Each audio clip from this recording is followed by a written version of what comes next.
Pemirsa, Ombudsman Perwakilan Provinsi Kepri mencatat adanya peningkatan permasalahan lahan atau agraria di tahun 2022. Jika dibandingkan tahun lalu, terjadi peningkatan sebesar 22% per Agustus tahun ini.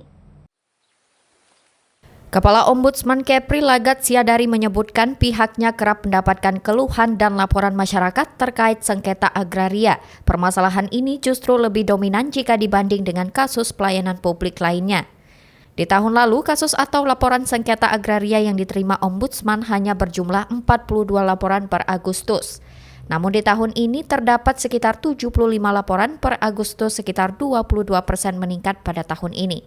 Namun tahun ini terdapat sekitar 75 laporan per Agustus, sekitar 2022% meningkat pada tahun ini.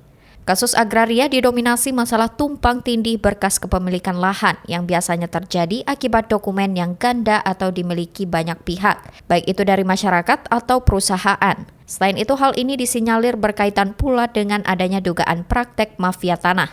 Sengketa lahan yang sering terjadi di Kepri antara lain di Kota Batam, Kabupaten Karimun, Kota Tanjung Pinang, dan Kabupaten Bintan.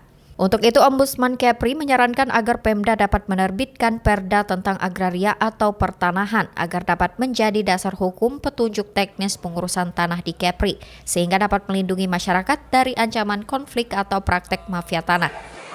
Pemerintah daerah bisa sebenarnya melakukan pengaturan di awal melalui perda. Nah, di Kepri ini belum ada daerah yang memiliki perda pertanahan. Minimal harapan kita pendaftaran di tingkat pertama di kelurahan dan desa itu berjalan dengan baik. Setelah itu baru ke BPN. Selama ini kan secara faktual juga BPN melibatkan kantor desa dan kantor kelurahan.